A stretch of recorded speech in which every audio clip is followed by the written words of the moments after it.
here to persuade you all on a policy of non-working people on welfare. Should they work? Let's see.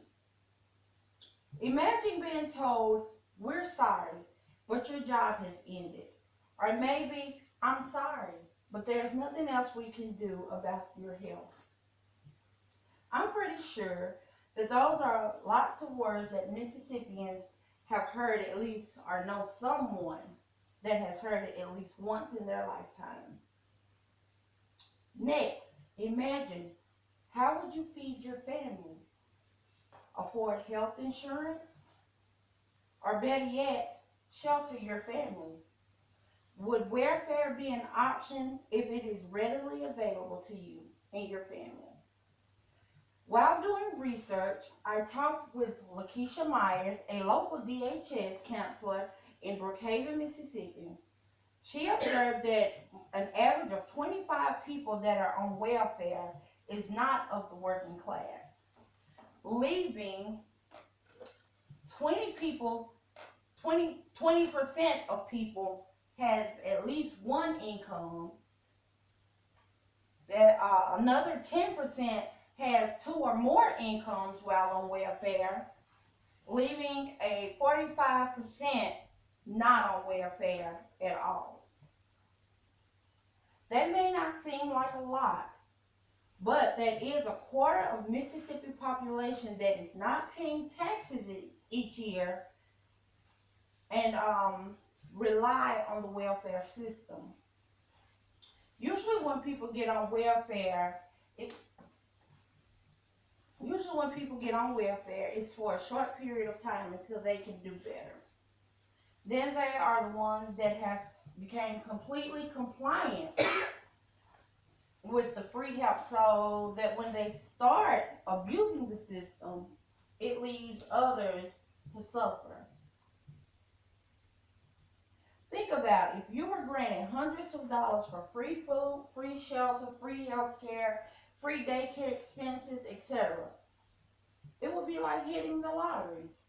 Would you stay there in that predicament of not wanting to go back into the workforce, or would you get out and go to work?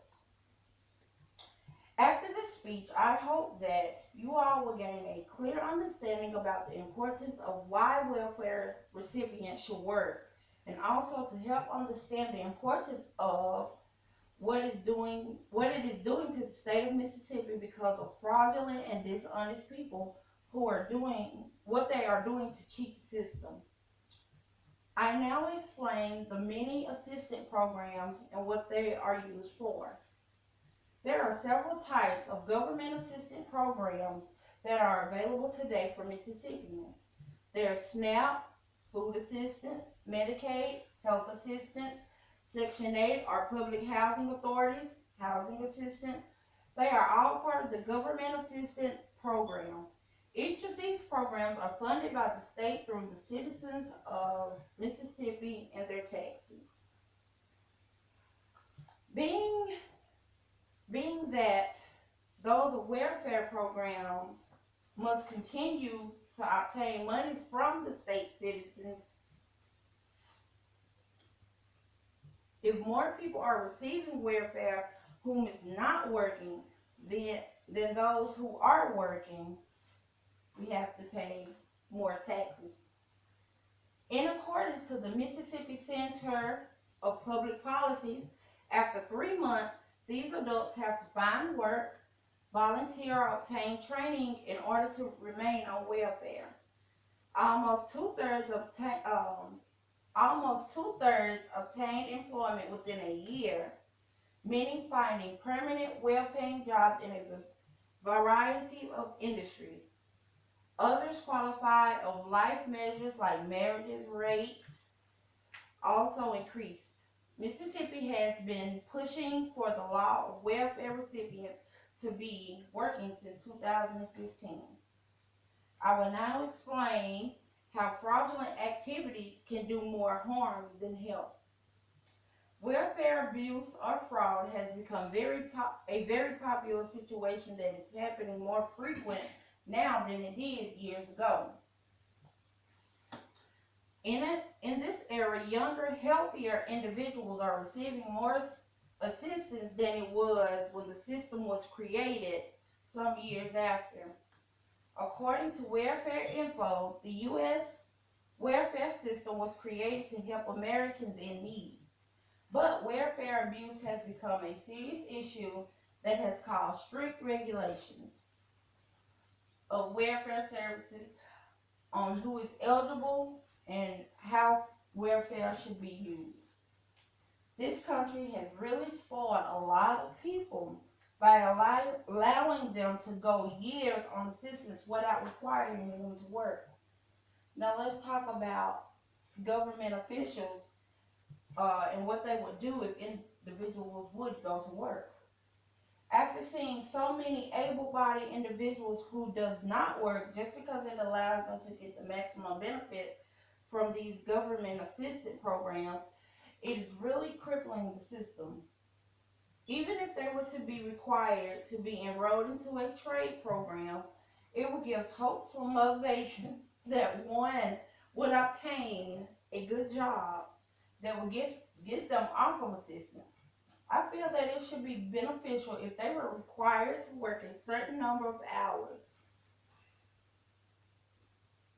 Do understand that there are many people, such as elderly, who cannot work, that have to get a bare minimum wage job in order to make it. It has gotten so bad that the elderly is now having to work beyond retirement age because having to work beyond, I'm sorry, they're being not forced, but having to work beyond their retirement age because of these issues. That's right. Thank you. In conclusion, I have given pertinent information of why welfare people should work and explain what it has done to this country. When I was researching, I learned starting out as a deal for help. The welfare system has become an escape for some people to sit around and not work and receive benefits that is intended for truly needed individuals. By passing a law that requires individuals to work a certain number of hours in order to keep their benefit, it can really uproot the poverty levels that the state as a whole is facing. The best antidote to end welfare of able-bodied individuals is job placement. I am all for helping out my neighbor when in time of need, but I also believe in tough love. A man that doesn't work doesn't eat. So instead of keeping Mississippi as being a poor state, we should all come together and find a solution of how to get it out of poverty. Thank you.